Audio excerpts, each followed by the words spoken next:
자, 이번 이야기 시청자 동네 꼬마님께서 오셨습니다. 오늘은 저한테 이제 말씀해 주신 거는 중고차 딱 요 정도만 알려주시긴 했거든요. 근데 도대체 어떤 이야기일지는 같이 한번 바로 까보도록 하겠습니다.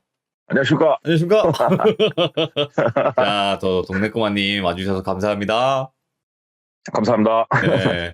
자, 오늘은 저한테 말씀을 해주시긴 했는데, 예. 중고차 쪽에 관련된 이야기인 거예요? 아니면 중고차 차량과 관련된 건가요?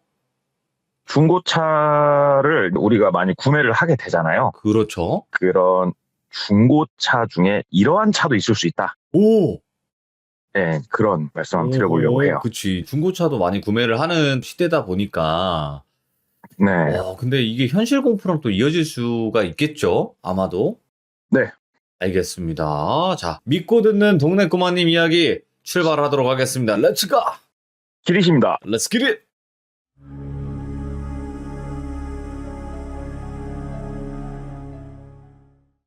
이 이야기 같은 경우에 제가 저번 주에 이제 말씀드릴 때 머리가 벗겨져 슬프신 우리 뚜껑이 형님이 이제 해주신 얘기를 해드렸었잖아요. 예. 뚜껑이 형님이 해주신 얘기 2탄입니다. 그래서 저번 이야기는 그 일을 겪은 당사자하고 저하고 직접 얘기를 나눠볼 수 없었으나 이번에는 직접 통화는 한번 해봤어요. 제가 바꿔주셔가지고 통화는 한번 해봤는데 한번 이 스토리를 말씀을 드려보자면 이 일은 그렇게 오래된 일이 아니에요. 불과 10년도 안 된 일이고 이분의 나이가 지금 40대 중반이시더라고요.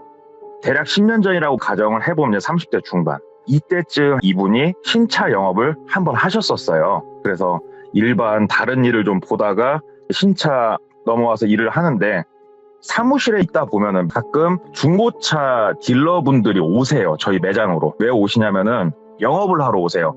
과자도 사가지고 오시고 라면도 사가지고 이렇게 오세요. 그래서 저희가 신차를 판매를 하면은 기존에 고객이 갖고 있던 중고차를 처리를 하게 되는데 중고차가 나오게 되면 소개를 좀 해줘라. 이런 차원에서 이제 오세요. 그러면은 신입으로 들어가서 눈치만 이제 보고 있는데 그래도 중고차 직원분들이 와가지고 명함도 주고 먹을 것도 같이 먹고 이제 그렇게 지내다가 하루는 대표님이 호출을 해요. 오늘의 주인공을 똘비라고 또 할게요. 똘비가 이제 대표님한테 가니까 대표님 얘기를 하는 거예요. 야, 똘비야. 너도 입사한 지 한 2달 지났는데 차는 한 대 뽑아야지 않겠냐. 얘기를 하는 거예요. 근데 똘비 입장에서는 그 당시에 생활이 좀 많이 어려웠다고 그러더라고요. 주머니 사정이 많이 여의치가 않아가지고 대표님 제가 지금 할부로 차량을 지르기에는 제 생활이 여의치가 않습니다. 그랬더니 대표님이 좀 탐탁치 않게 생각하시죠. 저희 쪽 신차 쪽에 룰 아닌 룰이 약간은 있거든요. 그래서 대표가 지금 생활이 그렇다고 하면은 그래 그럼 좀 이따가 차를 구매하는 건 괜찮겠는데 야 그래도 우리 브랜드 차는 타야지 않겠냐. 근데 그건 맞거든요. 영업을 하면서 우리 브랜드 차는 타야죠. 근데 그 당시에 똘비가 타고 있던 차는 다른 회사 차에 진짜 폐차 직전의 차를 타고 다니고 있었어요. 수중에 돈이 많지는 않으니까 알겠습니다 대표님 그러면 좀 오래된 차라도 우리 회사 차로 제가 바꾸도록 하겠습니다 하고 중고차 딜러들한테 전화를 이제 돌리기 시작을 해요. 네. 근데 이게 연식이 이제 오래된 정말 싼 차를 생각보다 찾기가 어려워요. 그 지역 내에서 생각보다. 그래서 물어보다가 자기하고 몇 번 담배도 피고 얘기도 했던 중고차 딜러가 내가 한번 알아볼게요. 그러더니 한 2-3시간 있다 전화가 오더래요. 아, 똘비씨 내가 차 한 대 찾았는데 그러지 말고 오늘 퍼질지 내일 퍼질지 모르는 차 사지 말고 한 200만 원 정도 있어요? 이렇게 묻더라는 거예요. 탈탈 털면은 200 정도 나올 수 있을 것 같은데 어떤 차인데 그러세요? 그랬더니 현재 판매되고 있는 차에 딱 2세대 전차 얼마 10년도 안 된 차 그거를 내 차라고 해봤자 폐차를 보내든가 수출을 보내도 50만 원 100만 원인데 300의 차를 주실 수 있다고요? 그랬더니 좋은 차 나온 거 있으니까 우리가 솔직히 놈도 아니고 같은 업계에 있는 사람이니까 한번 받아줘라 내가 뇌물이다 하면서 얘기를 하더라고요. 그래서 저야 그래 주시면 감사하죠. 그랬더니 그럼 차량 내가 그냥 드릴 수는 없고 광이라도 한번 까서 드려야 되니까 이렇게 얘기를 하더래요. 알겠다고 연락 주시라고 그랬더니 그쪽에서 뭐 필요한 서류가 됐던 뭐가 됐건 요구를 해서 돈도 입금을 하고 차를 받기로 한 날이 온 거예요. 보험도 다 가입을 했고 이전도 쳤고 중고차 딜러가 매장으로 데려왔대요. 중고차 딜러 차를 타고 갔더니 세차장에 차가 놓여져 있더래요. 세차도 돼 있고 실내 방향제도 넣어줬고 내가 300만 원에 이런 차를 살 수 있나? 와 신차 영업사원 좋네 이 생각이 들더래요. 그래서 진짜 감사합니다. 사장님 진짜 감사합니다 그랬더니 약속은 잊지 말으라고. 앞으로 차 팔면서 중고차 나오는 거 5대는 무조건 다 주라고. 그거 약속하라고. 그래서 아이고 5대가 뭐예요. 우리는 이제부터 끈끈한 인연입니다 하면서 차를 받아갖고 타고 다니는데 여자친구는 있었다고 그러더라고요 그때. 그래서 여자친구가 너무 좋아하더래요. 오빠 차 바꾸니까 진짜 행복하다. 그래서 막 여행도 다니고 부모님 모시고 식사도 하러 가고 너무 좋았다고 그러더라고요. 근데 시간이 2년 반 정도 흘렀어요. 이 영업사원들의 슬픈 비애가 있습니다. 한 10년씩 영업하신 분들이 명언인데 영업 10년 하고 퇴사를 하려고 보니 남은 거라곤 정장 2벌하고 빚밖에 없더라. 이런 명언이 있어요. 근데 똘비도 그때 시기가 그랬는지 아니면은 이분의 역량이 부족했는지는 모르겠습니다만 생활이 정말 많이 어려웠다고 그러더라고요. 우리가 한 달에 차를 한 대도 못 파는 거 보고 백차를 탔다고 표현을 해요. 저희가 차를 한 3달을 탄 거예요. 3달을. 근데 그 전에도 한 대, 2대면 백차나 다름이 없는 거니까 생활 자체가 가랑비에 옷 젖듯이 굉장히 어려워져요. 대출은 거의 목전까지 다 차고 카드도 한도까지 거의 다 차고 썬팅샵이나 이런 곳에서는 돈 달라고 아우성을 치기 시작을 하고 그런다고 해서 같은 업계에 있는 사람들한테 돈을 빌린다는 건 큰돈이 움직이는 바닥이기 때문에 굉장히 나를 밉보이는 행동이 되거든요. 그래서 그런 것도 못하겠고 한숨만 나오는 거예요 똘비가. 근데 똘비한테 차를 줬던 중고차 딜러하고는 관계가 상당히 좋게 맺어져 있었어요. 형님 동생 하면서. 그 중고차 딜러분이 15살 정도 많았다고 하는데 자주 만났대요. 그 중고차 사무실에서. 거기서 이제 커피 한잔 마시면서 이런저런 얘기하다가 형님 이 일 그만둬야 되려나 봐요 얘기했더니 너는 왜 또 죽는 소리냐 얘기를 하니까 그게 아니고 형님 돈도 안 되고 그냥 더 망가지기 전에 이 일을 정리를 하고 다른 일을 찾고자 하는데 형님 저 중고차 형님 밑에 들어가서 한번 좀 팔아봐도 괜찮을까요? 얘기를 한 거예요 똘비가. 그러니까는 진작에 얘기해줬다고 그러더라고요. 야야 네 돈 들고 들어오는 거 아니면 오지 말아라.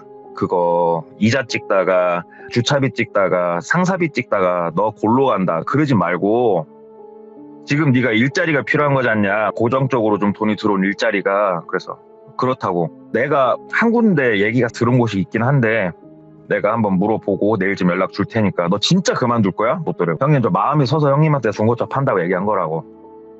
알았어 기다려봐. 그리고 다음날 연락이 왔대요. 야 똘비야 그 중고차를 파는 건 아니고 중고차를 네가 탁송을 해주는 일인데 괜찮냐? 그러더래요. 탁송이요? 그러니까 차 갖다 주는 거요? 그러니까는 직원으로 차 오더 내리는 대로 왔다 갔다 갖다 주면 되는데 그거는 한번 해볼래? 형님 근데 그거는 돈이 얼마 안 되지 않아요? 하고 이제 얘기를 한 거예요. 모르니까. 일단은 급료는 350원 맞춰줘. 이 얘기 끝났어. 근데 그 당시에 350원 전 크다고 생각을 해요. 형님 일이 얼마나 빡세길래 350을 줘요. 잠도 안 자고 운전해야 되는 거 아니에요? 그러니까는 너는 네가 찬밥도 막 가리게 생겼냐? 야 자리 괜찮아. 가서 일하되 어느 정도 네 돈 정리 다 되면은 내려와. 거기서 눌러앉을 생각 말고 이 지역 아니야. 저기 먼 지역이야. 얘기를 한 거예요. 여자친구랑도 헤어진 상태였고 형님 알아봐 주세요.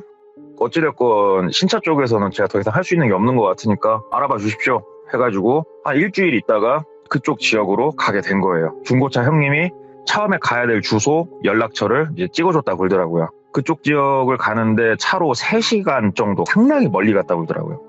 도착해가지고 봤더니 카페더래요. 그래서 전화했더니 20분 정도 있으니까 한 40대 후반 50대 초반에 어떤 남성분 인상이 굉장히 좋으신 남성분이 들어오시더래요. 그러면서 혹시 똘비씨 하니까 예 대표님 안녕하십니까 인사를 해가지고 이제 거기서 얘기를 나눈 거예요. 우리가 이제 중고차 상사는 하고 있는데 공업사도 하고 운영을 같이 하고 있고 좀 규모를 있게 운영을 하고 있다. 똘비씨는 우리가 찍어준 대로 차를 탁송을 해주면 된다. 알겠다. 그랬더니 일단은 급료 얘기 들었으니까 350 정도 그 정도 우리가 책정을 해줄 거고 디테일한 얘기를 해줬대요. 숙소도 원룸을 하나 잡아줄 테니까 거기서 생활을 해라. 조건이 진짜 좋더래요. 원래 우리가 탁송 직원을 3명을 쓰는데 전부 다 현재 그만둔 상태고 사람이 급해서 널 뽑았으니까 일단 원룸은 혼자 쓰되 직원이 구해주면 같이 써라. 예, 알겠습니다. 그래서 일어나서 원룸으로 먼저 향했대요. 그랬더니 외곽 쪽에 있는 허름하되 깔끔한 원룸이었다고 그러더라고요. 거기다 먼저 짐을 풀고 일단은 공업사 쪽으로 향했대요. 근데 공업사가 그 시로 따지면은 시 최외곽에, 보통 공업사는 외곽에 있잖아요. 시 중심에 있는 게 아니고. 근데 되게 덩그러니 그냥 공업사 하나 딸랑 있더래요. 모여있는 곳에 있는 게 아니고. 근데 그런 공업사들이 간혹 있으니까.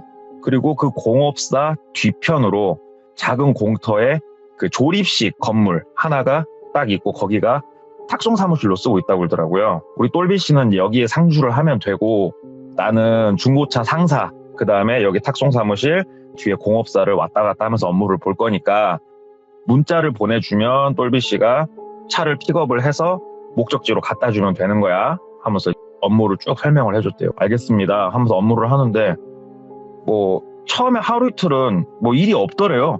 그래서 사무실 멀뚱멀뚱 그냥 하늘만 쳐다보고 있었다고 그러더라고요. 그러다가 대표님이 전화가 왔대요. 문자 지금 하나 보내줄 테니까 차 한 대 이동 좀 시켜. 그래서 문자를 받아봤더니 공업사 주차장에서 어떤 목적지로 이동을 시키는 거였다고 그러더라고요. 그러면서 대표가 차는 가져가되 우리가 엄밀히 다 사업장이 나눠져 있는 거니까 공업사 안으로 마음대로 들어가고 그건 절대 안 되는 거야. 서로 간에 이건 규칙은 다 지키는 거야 하면서 단단히 몇 번 얘기했다고 그러더라고요. 예. 그리고 두 번째 룰이 옷 지퍼 같은 거에 시트가 손상이 될 수 있으니까 무조건 내가 준 방석을 깔고 안고 운행을 할 것. 이게 굉장히 중요한 철칙이었다고 그러더라고요. 예. 첫 오더를 받았으니 공업사 게이트 옆으로 작게 주차할 수 있는 공간이 돼 있고 출발지, 차, 종, 그 다음에 차 넘버 다 써있대요. 딱 문을 여니까 안 잠겨있고 차 안에 키가 들어있더래요. 그래서 차 출발해서 목적지 도착, 그리고 시외버스 타고 다시 넘어오고 일을 했는데 되게 간단하더래요, 일이. 이거 일이 너무 쉬운 거 아닌가 생각하는데 일이 그렇게 많지도 않고 주로 공업사에서 어디인가 갖다 주는 이 일을 계속 했다고 그러더라고요. 목적지에 가도 누구한테 차를 인계를 해주는 게 아니고 목적지에 그냥 차를 두고 가면 되는 그런 탁송이었다고 그러더라고요. 한 달에 350을 받고 대표가 기분 좋으면 보너스로 조금 더 주기도 하고 돈벌이가 괜찮더래요. 돈을 이렇게 쉽게 벌어도 되나 싶더래요. 그렇게 한 6개월 정도 꾸준히 일을 하니까 대표가 이제는 어디선가 차를 가져오는 업무도 지시를 내리더래요. 6개월이 흐르니까. 근데 갖다 주기만 하다 가져오기 시작하니까 그때부터는 일상에 소소한 재미가 생기더래요. 만약에 타 지역을 가서 갖고 와야 된다 그러면은 하루 전날 가는 거예요. 그쪽 지역 특산품도 먹어보고 모텔 잡아서 자면서 막 그쪽 지역 구경도 혼자 하고 다음날 차를 가져오고 업무를 보는데 하루는 도착을 해서 보니까 네. 놀려고 저녁에 놀고 다음날 가져오려고 도착을 해서 보니까 방석을 놓고 왔네. 아이고. 그때 본인이 입고 있던 옷이 면으로 된 추리닝 바지였다고 그러더라고요. 지퍼가 아예 없으니까 자동차 시트를 손상시킬 일은 없으니까 상관없겠다 싶어가지고 재밌게 혼자서 그쪽 지역에서 놀고 자고 아침에 차를 딱 인수를 하고 문자를 대표한테 보낸대요. 인수를 하면 먼 차량 지금 인수 완료 출발합니다. 문자 보내고 출발을 해서 쭉 가는데 예를 들어볼게요. 대전에서 차를 픽업을 해서 서울로 가져다 주는 거예요. 그러면은 우리가 필히 천안, 수원 이런 데를 쭉 지나서 올라갈 거 아니에요, 차가. 똘비가 운전을 하고 있었대요. 그때가 대낮이었고 날씨도 좋았다고 그러더라고요. 그래서 운전하면서 가는데 천안을 지날 때였다고 그러더라고요. 전화가 울리더래요, 자기 핸드폰. 근데 자기 핸드폰을 조수석에 던져놓은 상태였는데 핸드폰이 자꾸 울리니까 이제 조수석에서 핸드폰을 찾아서 받으려고 손을 이렇게 뻗는데 고속도로니까 조심하면서 핸드폰을 딱 잡았는데 진짜 제 이야기에서 흔히 안 나오는 얘기인데 대낮에 고속도로 운전하다가 한 손을 뻗어서 핸드폰을 딱 잡으니까 앞에 광경이 다 바뀌어버리더래요. 그냥 영화 장면 바뀌듯이 대낮이었는데 한밤중이고 자기가 산길을 운전을 하고 있더래요. 되게 뜬금없더래요. 아 이게 뭐야 하고 속도도 거의 안 나는 상태에서 브레이크를 밟았대요. 차를 완전히 세웠대요. 이게 뭔 일이야 하고 두리번하는데 핸드폰이 계속 울리고 있으니까 봤더니 대표더래요. 전화를 받았대요. 어안이 벙벙해서 대표님 하고 받았더니 막 소리를 지르시더래요. 똘비 새끼 어디야 하고 소리를 지르시더래요. 아 대표님 모르겠어요. 여기가 어딘지 잘 모르겠는데 대표님 그랬더니 야 전화 끊지 말고 지금 시킨 대로 해. 너 지금 차 어떻게 돼 있어? 그래갖고 저 잠깐 세워놨어요. 파킹에 놔. 얘 놨습니다, 대표님. 시동 꺼. 예, 시동 껐습니다. 키 2개 다 챙겨서 차에서 내려. 예, 내렸습니다, 대표님. 문 잠궈. 잠궜습니다. 거기 절벽이냐 저수지냐 묻더래요. 뭐야? 근데 그때는 자기가 산길이어서 오른쪽은 산 경사면이었고 왼쪽이 절벽이라고 말하면 절벽인데 그렇게까지 절벽은 아닌데 꺼져 있는 그런 형국인데 저 절벽 같은 데 있어요. 차키 던져 절벽으로 그러더래요. 대표가. 차키를 던져요 대표님? 그랬더니 던지라고! 그래가지고 아래쪽으로 차키 2개 다 던져버렸대요. 너 핸드폰으로 네 위치 전송하고 차 옆에 좀 떨어져가지고 어디 쪽으로 앉아있어 그러더래요. 그래가지고 쪽으로 앉아있다고 그러더라고요. 그랬더니 한 2시간 지났나? 요즘은 진짜 좋은 게 핸드폰으로 이제 내 위치 전송을 해줄 수가 있잖아요. 찾아서. 레카차하고 대표차하고 2대가 오더래요. 2대가 이렇게 와가지고 레카차가 키를 던져놨으니까 그 산길에 있는 차를 견인을 해서 나가고 대표가 똘비를 픽업을 해서 사무실 쪽으로 이동을 하기 시작을 했대요. 똘비는 어안이 벙벙하니까 좀 물어보려고 하는데 대표가 막 화를 내더래요. 너 이 새끼 정신 안 차려? 자동차 네가 이거 살 거야? 너 돈 많아? 하면서 막 화를 내시더래요. 너 술 먹었어? 뭐 했어? 솔직히 말해 임마! 하면서 막 화를 내니까 대표님 저 술 안 먹었다고. 술 하나도 안 먹었고 저도 모르겠다고 대표님. 저도 여길 왜 왔나 모르겠습니다. 얘기를 하니까 대표가 진짜 짜증나네 하면서 화를 내면서 가니까 말을 하기가 겁나더래요. 대표한테 되게 껄끄럽더래요. 어색한 분위기로 차를 타고 거의 1시간은 가야 된대요. 1시간. 가가지고 사무실에 도착을 하니까 대표가 들어가고 앞으로는 일 처리 똑바로 하고 알겠습니다 대표님 하고 집에 왔대요. 자기 차를 가지고. 침대에 누워 생각을 하는데 이제 그제서야 생각 정리를 좀 하는 거예요. 똘비가. 핸드폰을 이렇게 꺼내서 다시 봤대요. 그랬더니 대표한테 부재중 전화가 80통이 넘게 와 있더래요. 부재중 전화를 80통을 넘게 했네. 그러면서 드는 생각이 여기가 저수지냐고 절벽이냐고 왜 물어본 거지? 이제 이런 생각들이 들기 시작하는 거예요. 똘비가. 내가 도대체 무슨 일을 겪은 거지? 나 분명히 고속도로였는데 나 좋은 거 아닌데 이게 뭘까? 이런 생각을 이제 하다가 잠들고 아침에 출근을 했는데 아무도 없어요.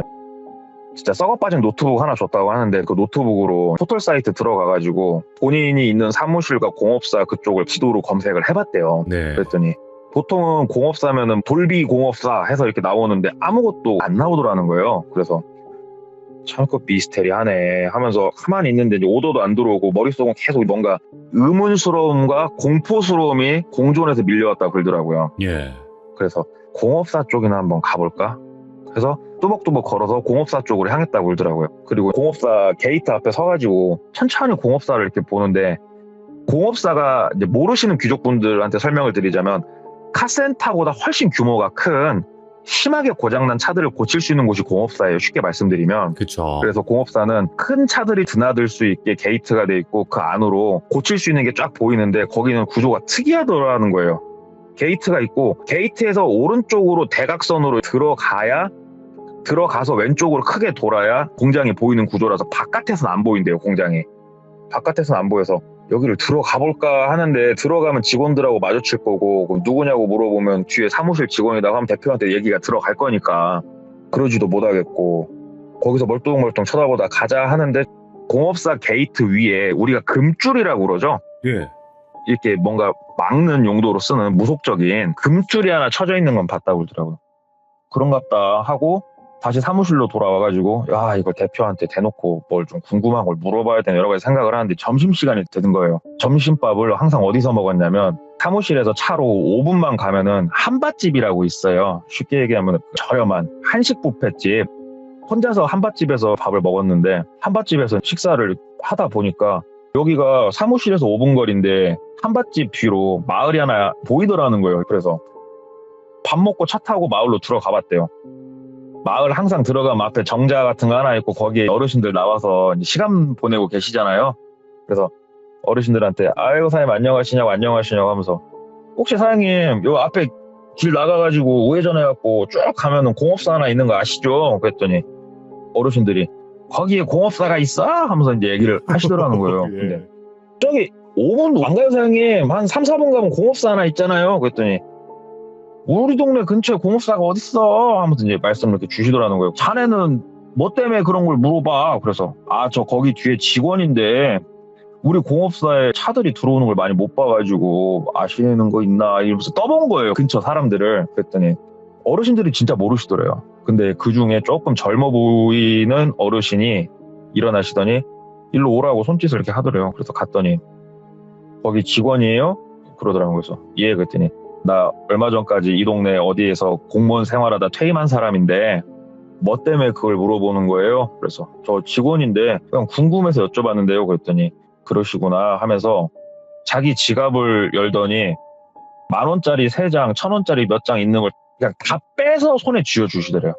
사장님 이게 무슨 돈이세요? 왜 그러세요? 그랬더니 아니에요.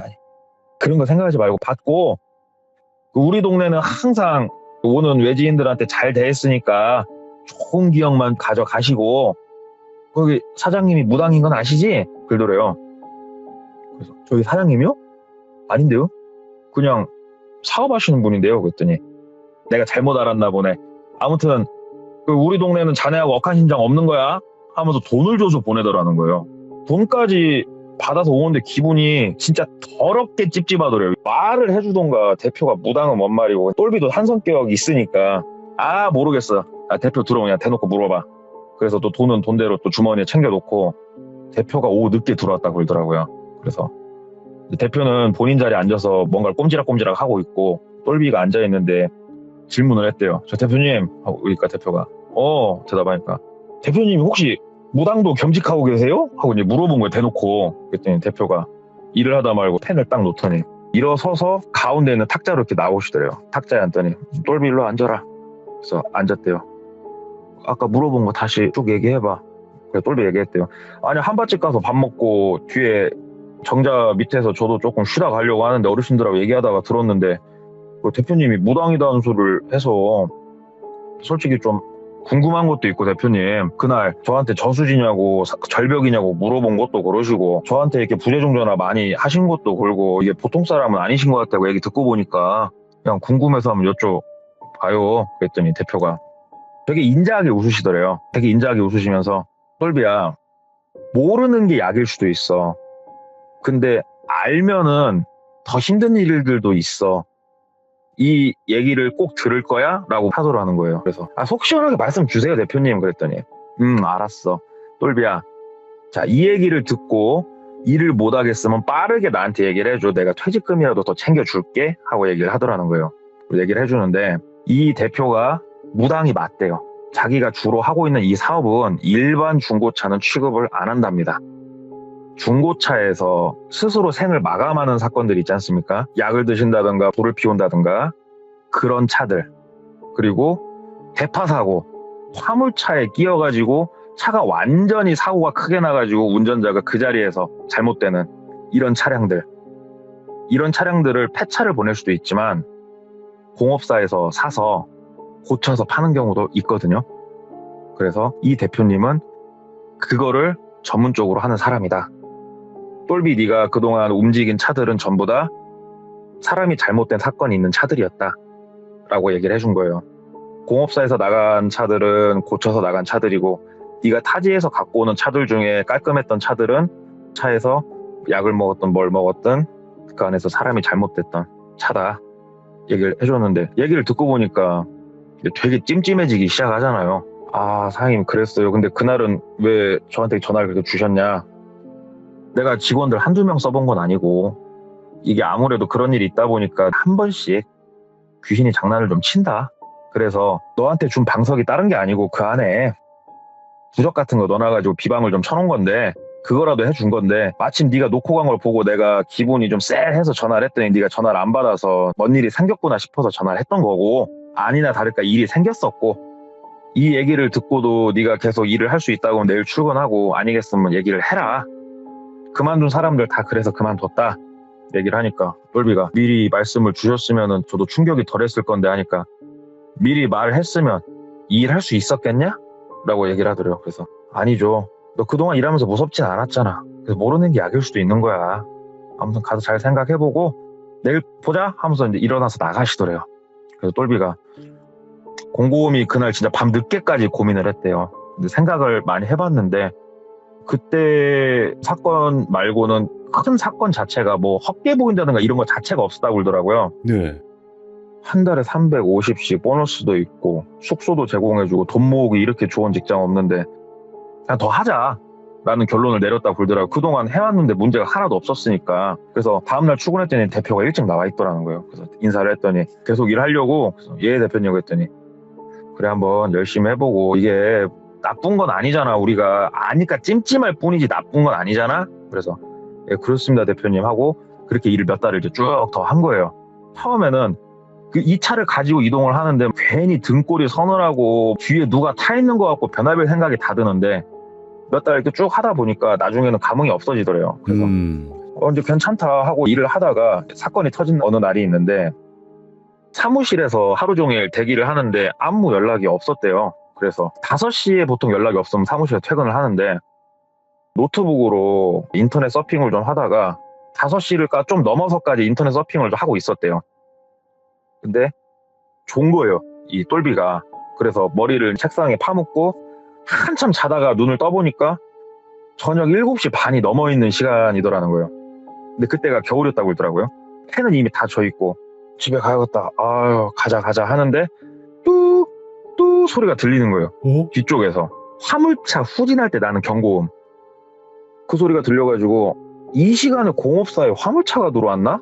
근데 궁금은 한데 공업사 담도 높고 해서 보이질 않으니까 괜히 호기심 막 땡기는 거예요 이제 똘비가. 그래서 나가서 공업사 담을 넘어 보려더니 담이 높아서 아무리 짬뿌를 해도 안 될 것 같고 해서 우리 사무실 지붕이 올라가면 보이겠는데 생각을 하는데 사무실 지붕에 올라갈 사다리도 없고 그러다가 문득 본인 차가 눈에 들어오더래요. 차 천장을 밟고 점프해서 올라가면은 지붕에 올라갈 수 있겠구나 싶어서 차 천장을 밟고 사무실 지붕 위로 올라갔대요. 사무실 지붕에 올라가가지고 딱 붙어 있으니까 공업사하고 공업사 담벼락 끝을 잡고 까치발을 들고 머리를 이렇게 내밀고 공업사 쪽을 보는데 일한 지 1년 넘는 시간 만에 처음으로 공업사 내부를 본 거예요. 공업사 내부를 보는데 화물차 한 대가 후진을 하고 있고 공업사 직원으로 보이는 사람 둘이 손짓을 하면서 안내를 하고 있더라는 거예요. 일반 공업사인데 이 시간에 차가 들어오는 건 특이하다 하는데 화물차가 어떤 거였냐면 쉽게 표현드리면은 컨테이너 박스 같은 걸 뒤에 싣고 다니는 내용물이 안 보이는 한쪽에 주차를 하고 뒤에 박스를 개봉을 하니까 그 안에 차가 한 대 들어있대요. 그래서 윈치를 이용을 해가지고 차를 당겨서 뺀대요. 시동을 안 걸고 차를 이렇게 당겨서 빼니까 한 명이 우리 손수레 구루마라고 그러죠. 손수레를 이렇게 가지고 차 옆으로 오더래요. 그리고 직원 한 명이 문을 딱 열고 안에서 둘이서 끙끙대면서 뭘 빼는데 상당히 부패가 진행된 사람을 빼더래요. 부패가 상당히 진행된 그걸 이렇게 보는데 자기는 실제로 그런 걸 본 적도 없는데 악취가 느껴질 만한 그런 몰골의 사람이 그 차 뒤에서 있고 그거를 그 직원 둘이 끙끙대면서 빼가지고 손수레에 싣고 한쪽으로 가더래요. 그걸 보고 있는데 이게 무슨 광경인가 싶은 거예요. 이제 쭉 가가지고 이제 공업사 한쪽 구석탱이로 가니까는 뭔가 침대 같은 게 있대요. 거기다가 이 사람을 탁 눕혀놓고 버튼을 누르니까 안쪽으로 스르르륵 들어가더니 쿵 하는 소리와 함께 불이 확 켜지는 게 보이는 거예요. 그러니까 소각로가 있는 거예요. 이제 똘비가 어린 나이도 아니고 사람을 화장을 하는 거는 지정된 장소에서 법적으로 해야 되는 행위인데 여기서 저런 행위를 하고 있는 게 이해가 안 되는 거예요. 진짜로. 이거는 내가 대표님한테 들은 외적인 다른 뭔가가 있구나라는 게 정확하게 자기 눈에서 지금 펼쳐진 거예요. 눈앞에서. 아 이건 아닌데. 근데 똘비가 지금 이 담벼락에 머리를 내밀고 있는 곳은 겨울이고 어두워가지고 자기 쪽은 불빛이 안 켜져 있어갖고 자기가 안 보일 건데 직원 한 명이 이렇게 두리번거리다가 자기 쪽에 고개가 딱 멈추더래요. 그러면서 정확하게 자기하고 눈이 완벽하게 맞은 느낌이 탁 나더래요. 똘비가. 눈이 마주치니까 순간적으로 고개를 확 숙였대요. 똘비가. 고개를 확 숙이고 잠깐 있다가 다시 고개를 빼꼼 올려서 보니까 직원들 어디 가고 안 보이더라는 거예요. 그래서 일단은 빨리 숙소로 가서 생각을 좀 하자. 그래서 숙소로 이제 이동을 해서 생각을 하는데 지금 내가 본 거는 이건 문제가 있다. 내가 여기서 더 있는 거는 문제가 있을 소지가 있고 일단은 나가자. 일단은 여길 뜨고 대표한테 그만둔다고 그냥 얘기를 하자. 이거는 아니다. 그리고 내가 신고를 하든 뭐라든 하자. 이거는 작은 일이 아니다. 생각을 하면서 짐 정리를 시작을 했대요, 똘비가. 1년을 넘게 살았으니까 생각보다 살림살이가 엄청 커져 있더래요. 그래서 이것저것 막 정리를 하면서 차에 싣고 뜨려고 준비를 하는데 밤 11시 정도가 됐다고 그러더라고요. 예. 드르르르르 척 소리가 나는 거예요. 비밀번호 키 말고 열쇠 키 있죠? 이 열쇠 키에 열쇠를 넣고 딱 돌리는 소리가 나더래요. 본인 방. 그래서 눈이 땡그레져가지고 현관을 딱 쳐다보니까 끽 하면서 현관문이 열리고 대표님이 서 계시더래요. 눈이 마주치고 어버버버 하는 거죠. 대표님 이 시간에 어쩐 일이셔요? 그러니까 대표가 검은 봉지에다가 뭘 하나 담아가지고 지나가다가 방에 불 켜져 있길래 한번 들렸어? 같이 고기나 한 점 먹으려고 하면서 이렇게 오셨다는 거여서 그러셨어요 대표님? 아유 들어오셔요. 그랬더니 똘비 뭐 해? 뭐 이렇게 분주해? 그러니까 똘비가 저기 방 정리 좀 하고 있었습니다. 얘기를 하니까 대표님이 허허허 웃으시더래요. 허허허 똘비야 나 무당인데 짐 정리하는 거 맞아? 대표님에게 말씀을 주셨다는 거예요. 그래서 예? 그랬더니 침대에 앉아봐. 그래서 침대에 앉았대요. 대표님이 이거 고기 먹어 하면서 검은색 봉지를 이렇게 건네주더래요. 그래서 똘비가 봉지를 이렇게 열어봤는데 성인 남성 주먹보다 조금 작은 사이즈로 완전 까맣게 그을린 찐득찐득거리는 뭔가가 담겨 있더래요. 예. 근데 딱 보는데 뭔지 알겠더래요. 냄새부터. 이거 더 이상 설명 안 드려도 되죠? 예. 그걸 보는데 그때 나 봤구나. 직원이 그 대표 그러니까 무당이죠. 얘기를 하더라는 거예요. 내가 신이 알려주시는 대로 내가 처리해야 될 일들을 난 처리하면서 살고 있어.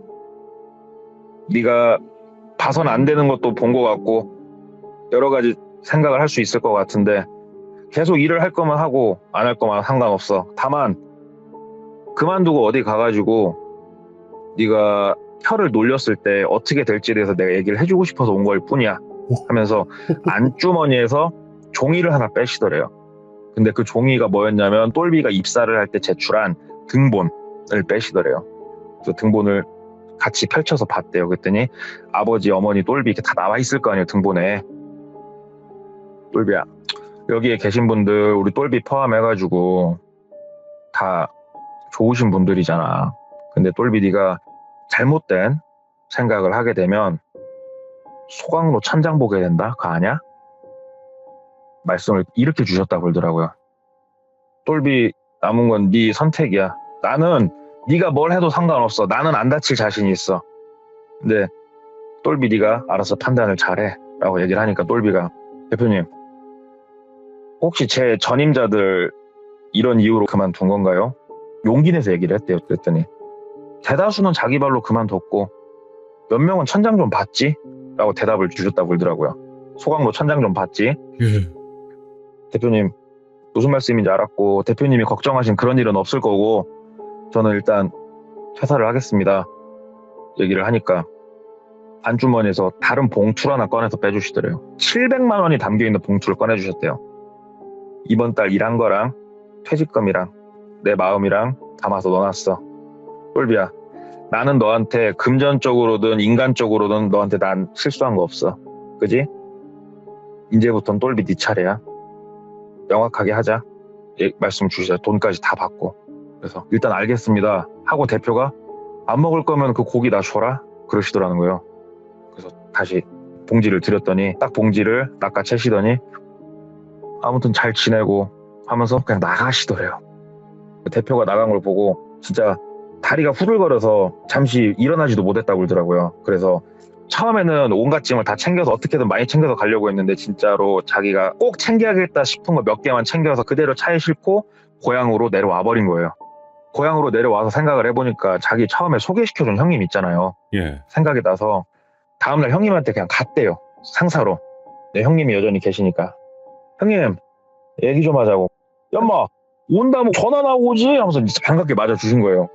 형님 그거 뭐 하는 데인지 알고 나 보낸 거 맞아요? 그랬더니 나도 잘은 몰라. 근데 차를 되게 싸게 줘.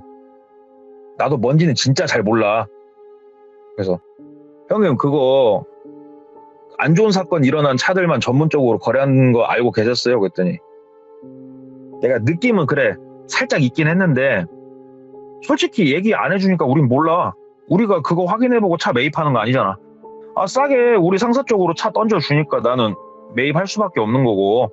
근데 이거는 사실이에요. 우리가 중고차를 살 때 성능검사 기록부라든가 이런 걸 보험 이력서를 보게 되면은 다 나오지만 이 차가 혹시라도 잘못된 선택을 했는 차인지는 절대 알 수가 없어요. 서류만 가지고는. 그리고 중고차 상사나 딜러분도 알 수가 없어요. 얘기를 해주지 않은 이상.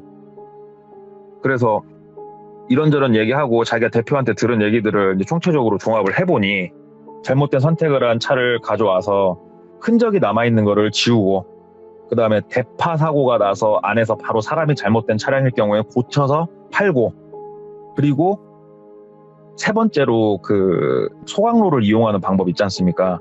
이거 같은 경우는 정확히는 모르겠다. 근데 이거는 뭔가 증거를 인멸해주는 어떠한 범죄하고 연관이 돼 있지 않을까 이렇게 자기는 생각이 된다.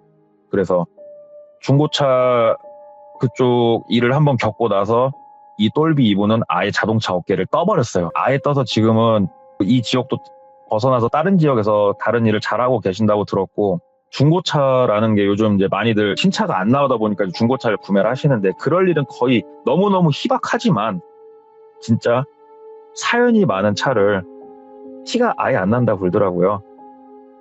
사연이 많은 차를 나도 모르는 사이에 구매를 해서 타고 다닐 수 있기 때문에 그거에 또 관련된 이런 일들이 있는 걸 들어가지고 한번 조금 얘기가 좀 약하고 흔한 얘기입니다만 진짜 있는 그대로 가져와 봤습니다. 시들모에서는 많이 나왔을 법한 얘기여서 아니, 와. 걱정을 했습니다. 잠깐만.